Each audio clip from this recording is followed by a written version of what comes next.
Hey guys, my name is Ryan Neal, and I'm reading Vampire Line Volume 1, The Warm Neighborhood by Grant and Mary Workman.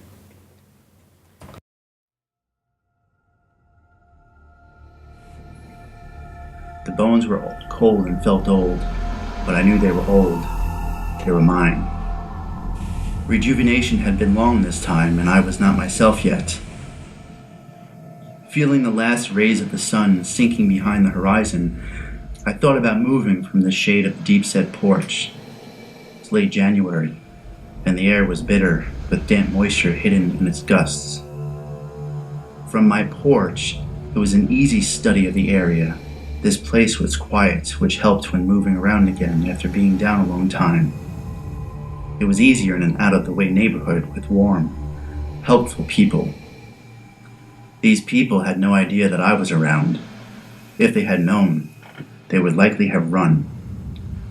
The thought made me grin, because running wouldn't help.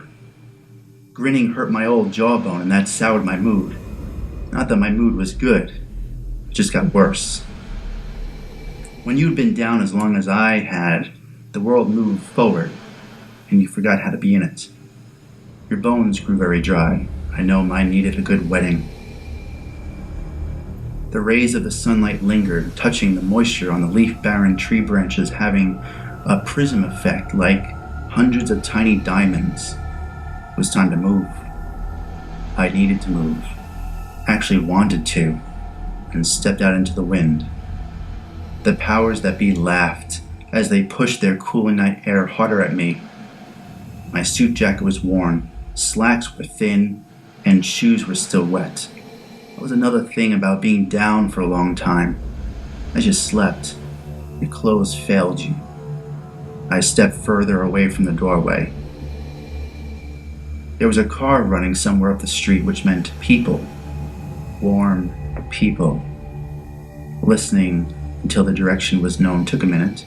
Then I started walking. The engine was old and had a lifter knocking, calling me to my left. I walked the concrete path from the porch to the public sidewalk. Darkening skies promised snow before the night was over. Snow is a hated thing with me. Once you got cold, you never quite got warm again. Not for long, anyway. And the snow also left tracks. I would rather that it rained, but it was cold either way. A few houses down, still listening to the tapper lifter, a dog barked and charged me. It was behind a fence you could repair, so it could not reach me. Continuing to move forward, I heard the dog's master bark orders for it to return. He yelled some kind of an apology about not seeing me before he let the animal out to do its business. I managed an over-the-shoulder wave, but did not look around at the beast or the dog. I studied my hands in front of me. Both were thin, which made the fingers appear even longer. My long fingers used to be meaty and weak, unlike now. It came to me that I should get gloves. The engine was ahead of me. I continued my trek while listening to the tap, tap, tap of the lifter getting closer. The engine fought, trying its best to warm up, and eventually warm the person operating the car. Moving forward, the vehicle came into sight.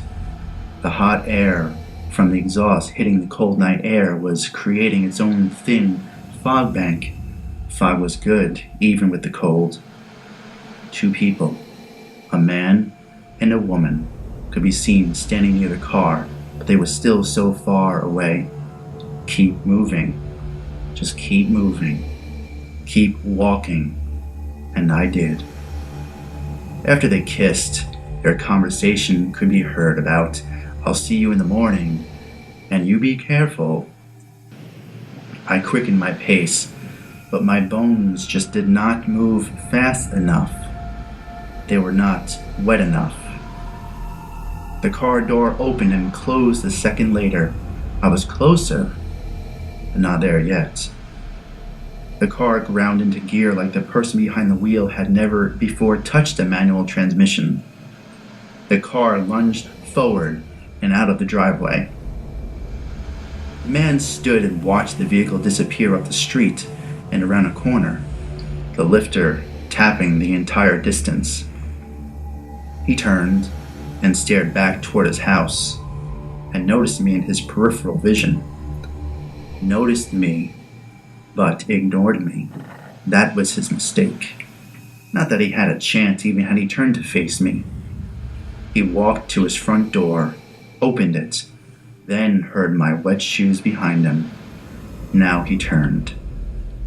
I grabbed his full face in my bone-thin right hand and forced him to his tiptoes and backward into his house. We both tripped over the doorstep and crashed to the floor in his hallway. As we hit, I smacked his head on the carpeted floor, which slightly dazed him. With me almost completely on top, it was no trouble to reach out with my foot and kick the door closed. He grabbed my throat with his right hand as he pulled at my right hand with his left. My palm covered his mouth, and as he pulled at my hand, he was able to groan just a bit louder. He was fighting. They almost all do. I curled my bony fingers until my hardened nails were through his skin and stopped against the facial bones. He screamed harder, as much as he could, anyway. I lifted his head up and smacked it against the floor again. Damn carpet, I cursed. The floor carpeting took some of the impact out of the hit. He still fought me, deciding finally to try hitting me in the face with his fist. Baring my teeth, I laughed at him, then beat his head several more times on the carpeted floor. This confused him enough to force his left arm out of my way and pulled his head hard to one side so I could sink my sharp canine teeth into his neck. My teeth cut into the flesh with ease and found the warm blood waiting there. There were warm people in this neighborhood, friendly, helpful people. I drank and could feel his strength to fight fading. His heart was beating slower. At this point, it was not needed to hold him to sufficiently wet my bone. He was not a small man, which enabled me to feast on his strength. While doing so, I heard the tap, tap, tap of the lifter from the old engine. The car pulled back into the driveway and the driver got out. Her footsteps announced that she was headed back to the house. He would cool soon, making the need to stop for her darken my mood. I stood up and moved to just behind the door, as it would soon be swinging open. The doorknob rattled, the handle turned, and the door opened. "Hey honey, you forgot to lock the door," the woman said as she entered. She stepped in, and before she noticed the man, I seized her blonde hair and slammed her head into the wall. She was unconscious at once. I closed and locked the front door, looked down at the unconscious pair of nice, warm people, and decided a quick look through the rest of the house was called for. There didn't need to be any more surprises. I stepped over the warm people and walked to the back of the house. Straight back was the living room. Just beyond that was the kitchen, not big, but the house was not large either. In the kitchen, there were several thick dish towels and the electrical cords off the toaster and coffee maker, which would suit my needs. The back door exited from the kitchen into the backyard. Almost full dark had fallen, which was visible from the kitchen window. The hated, track-leaving snow had started falling. The bolt on the back door was in place. The kitchen table had been set for 2 people, a good indicator that my 2 warm people lived alone, just the 2 of them. On the table, amongst the clutter of last night's dinner, was a full cup of coffee.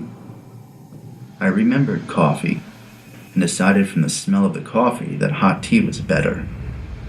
It did work out well for me that they had just eaten. They lasted longer that way.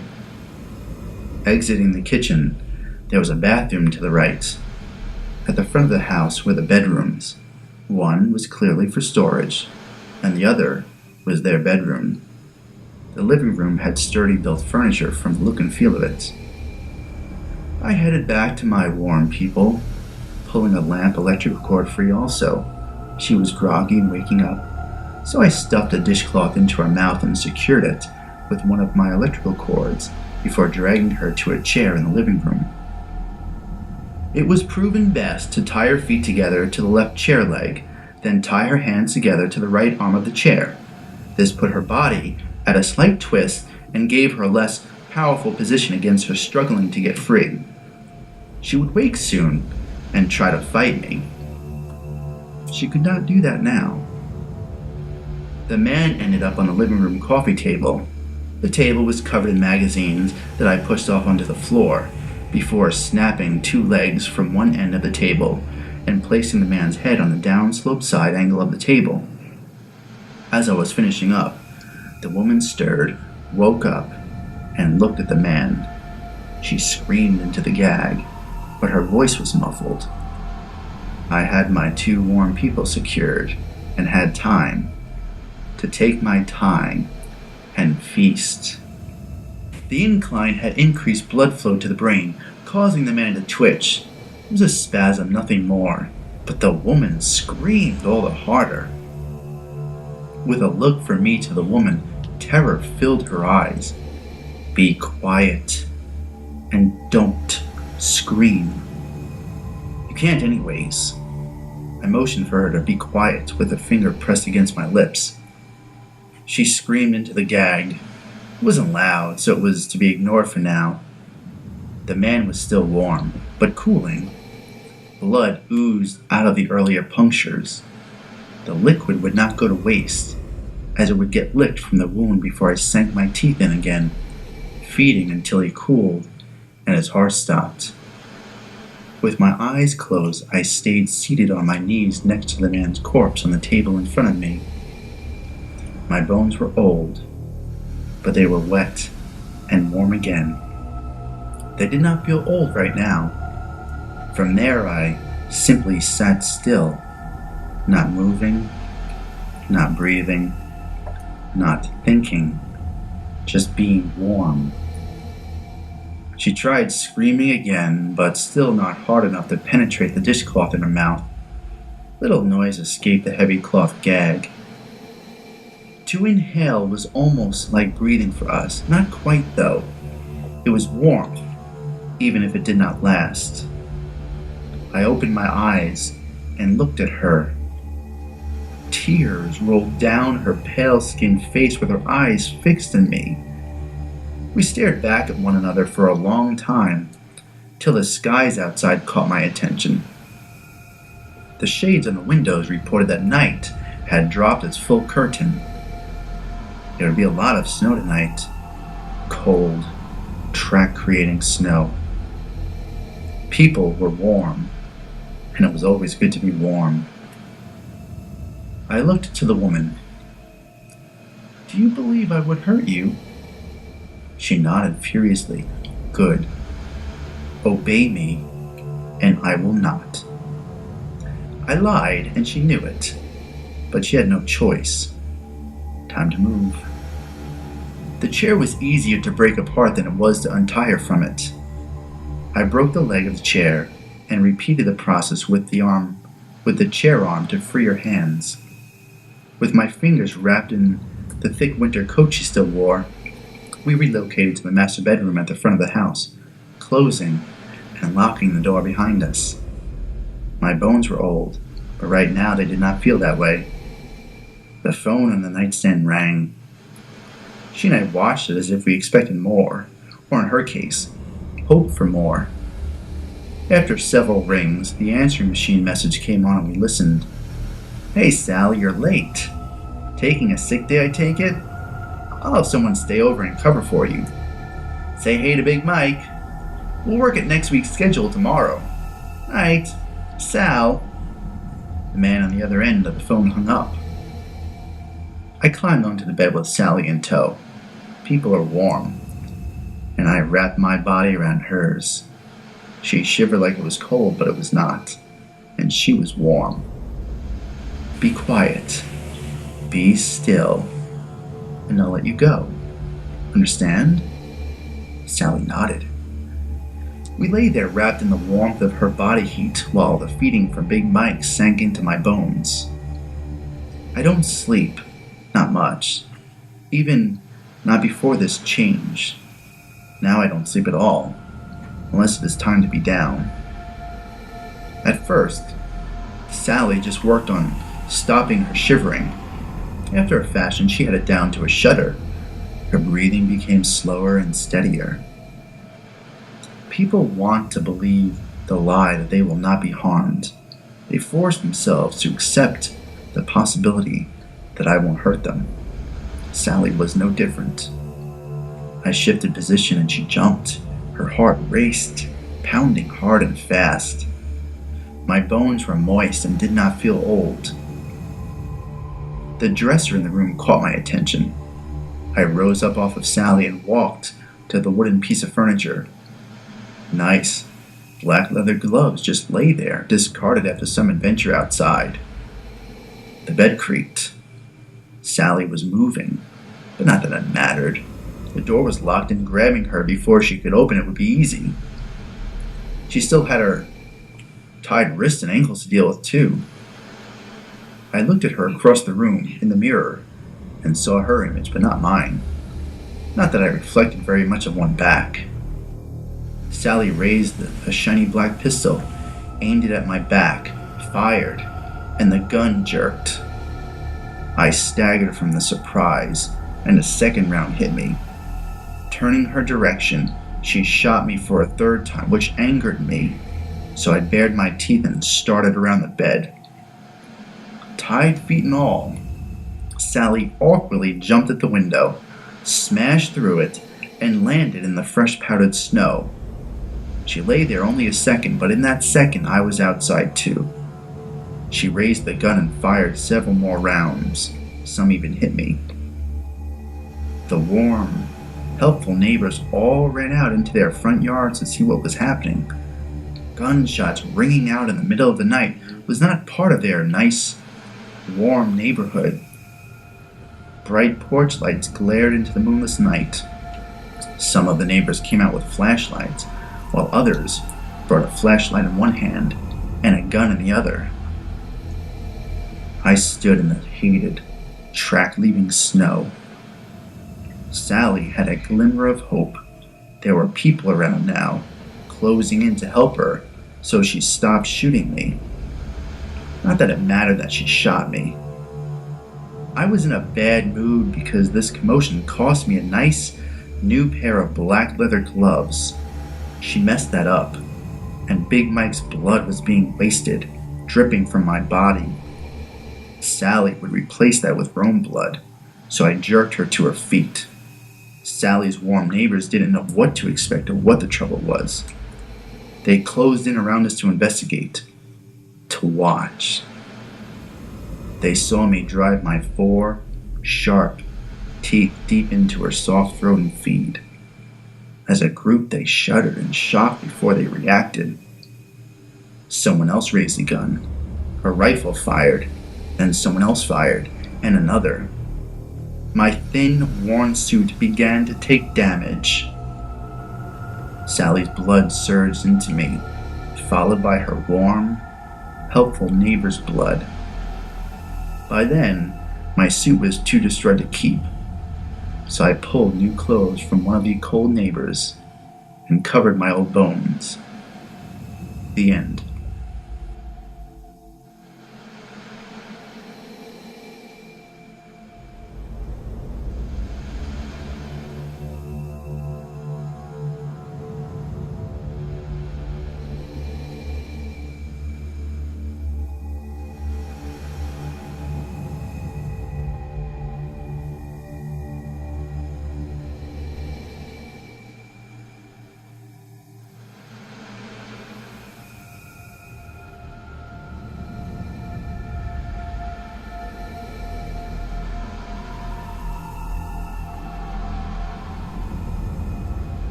Hello, my name is Ryan Neal, and I'm reading Vampire Line Volume 4, Rage and Fury, written by Grant and Mary Workman.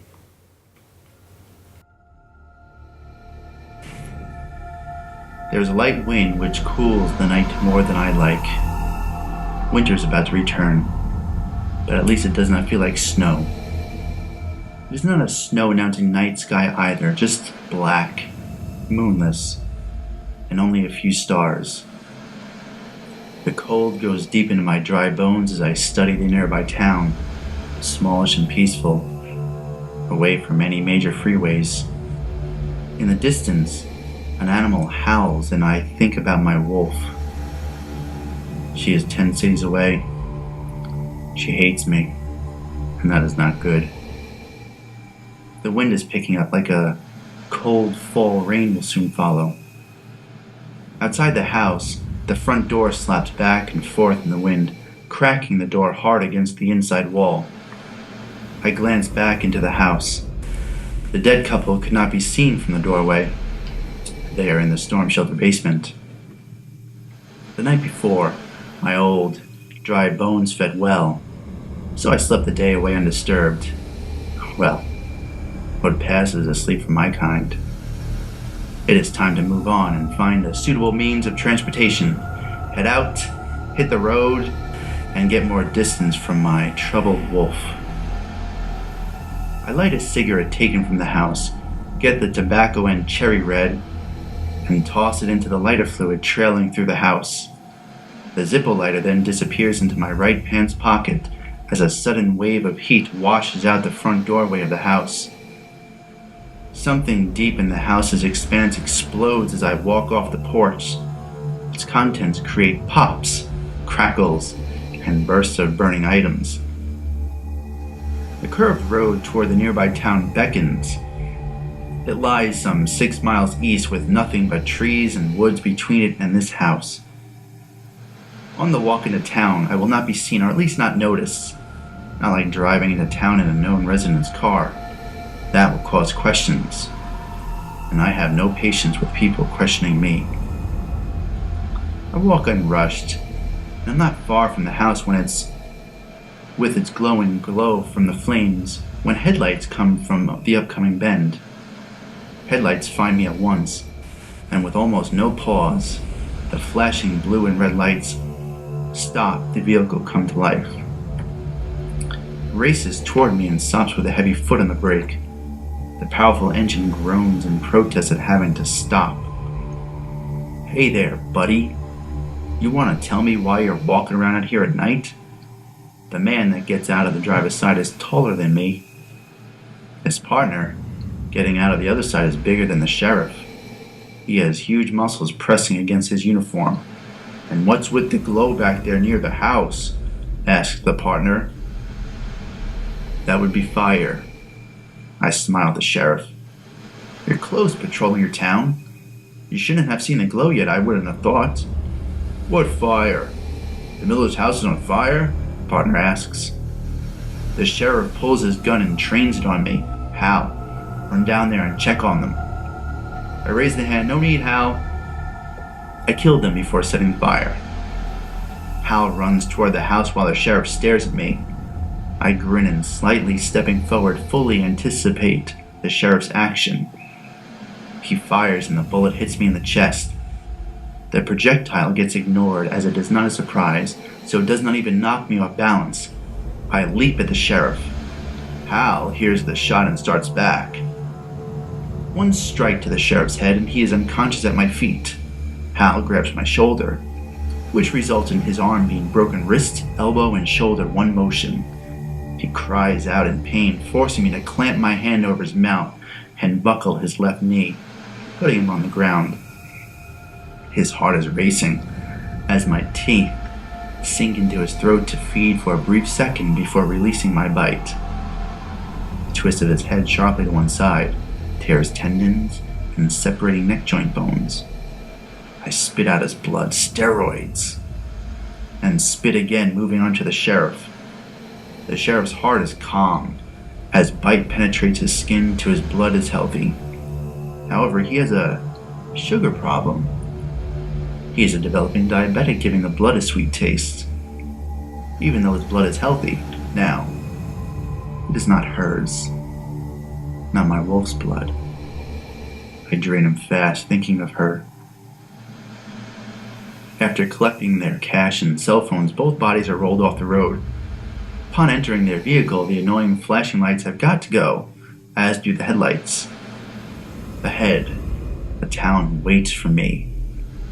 In my newly acquired cruiser, I will drift up and down the empty streets. My old bones are wet. 3 good feedings in a day, and I want to fight. The flashing neon sign above the bar says live country music and cold beer. This will work. So I take the car to the rear door and back up until no one will have the ability to leave this direction. Exiting the car and using it to jump onto the 1-story roof, I try across to the front. The exterior of the building has a single door and no windows. It's perfect for panic and crowd control. I drop off the roof at the front door. The music is streaming from the place even before opening the door. Upon starting to enter, an older man staggers out the doorway, intent on leaving. At first, I stop him to steady the wobble, and I'm about to bring him back inside, but stop. He smiles, nods for my helping with his balance, pushes me off, and heads back for the door. Instead, I hold the heavy wooden door and let him leave. In the bar is a young waitress talking to the table of customers, regulars if I had to guess, and she sees me. Welcome. She offers a broad smile on her round face. The bar is half full. Where would you like to sit? Maybe a table near the bar? Although, I'll tell you, they're mighty loud tonight. Might be something they're drinking. She grins at her own humor. We got room here, friend. What are you drinking? Sandy, get the man what he wants. This came from one of the people at the table. What's your poison, friend? The waitress asks. Blood, I reply. She scratches at her blonde head of hair with a puzzling look on her face. I'll ask our bartender, but haven't heard of that drink. Who makes it? Or is it a mix? It's the fluid in the human body.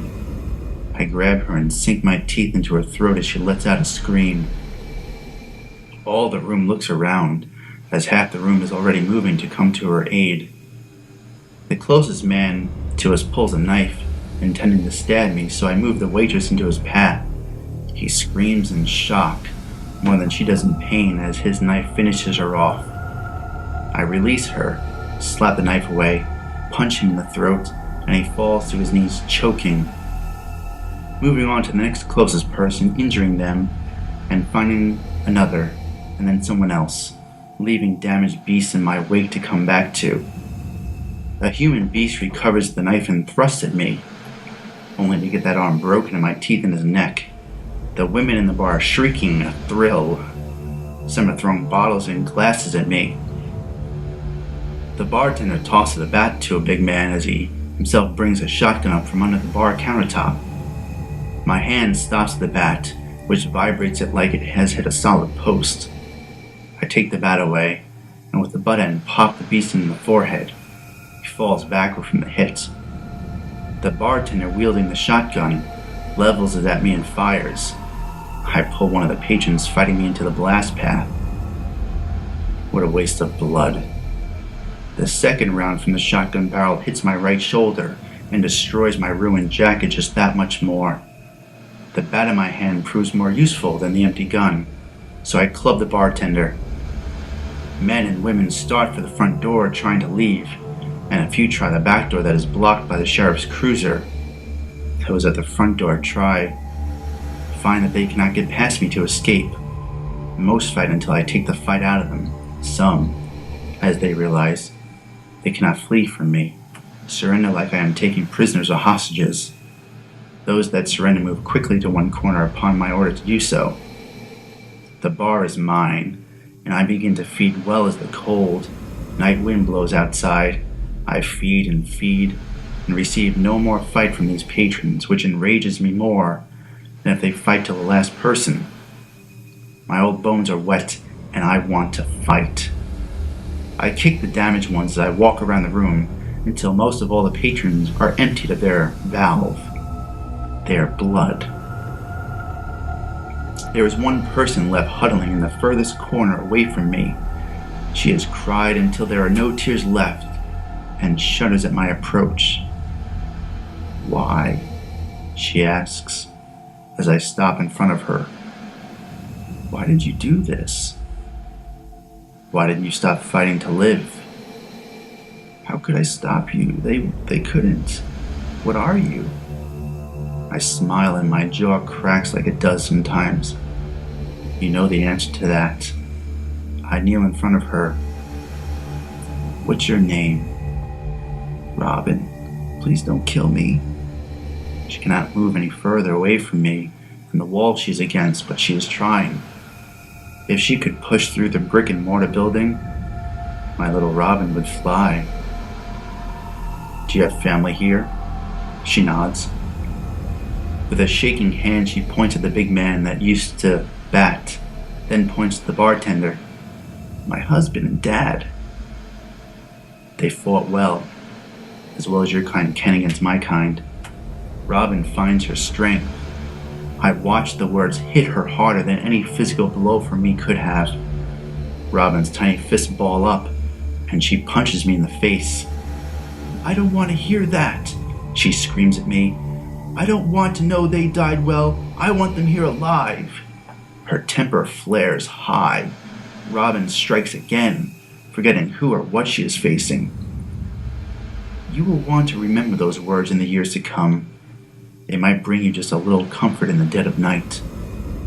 I catch her next fist and jerk her to me, sinking my teeth deep into her flesh until Robin's tiny heart stops. I rake my right index finger across the sharp edge of my teeth, open her lifeless lips, and run my bleeding finger across her teeth and tongue. Filling her lungs with what passes as air for us gives Robin a second breath which expands her chest. Her heart pumps as my blood rolls down her throat and she gasps. Her eyes snap open. She screams and thrashes about to get away from me. I hold her against the wall until she calms down. "What have you done to me?" She tries to spit the blood out of her mouth. I won't help. I stand up and step back. "You're one of us now, better than the human beasts." "I don't want to be like you. Look what you did." Robin swings an arm across the area, indicating the dead people in the bar. "You killed all of us people." I fed. "As you will." Moving another step away from Robin, I wait for a reaction that is soon to come. "Never. I'll never be like you." She runs to her dead husband and cradles his broken body to her chest. He fought hard to protect her, I would guess, if it matters to me to guess. I had broken him, a lot of his bones before ending him. At first, Robin cries, sobbing into his shirt. I notice it before she does, but his still warm blood is running over his shirt and onto her cheek. It touches the corner of her mouth and her tongue finds it. She licks the red liquid until she realizes what she is doing and drops him from her grip with a sharp yell, "I hate you!" and twists to face me.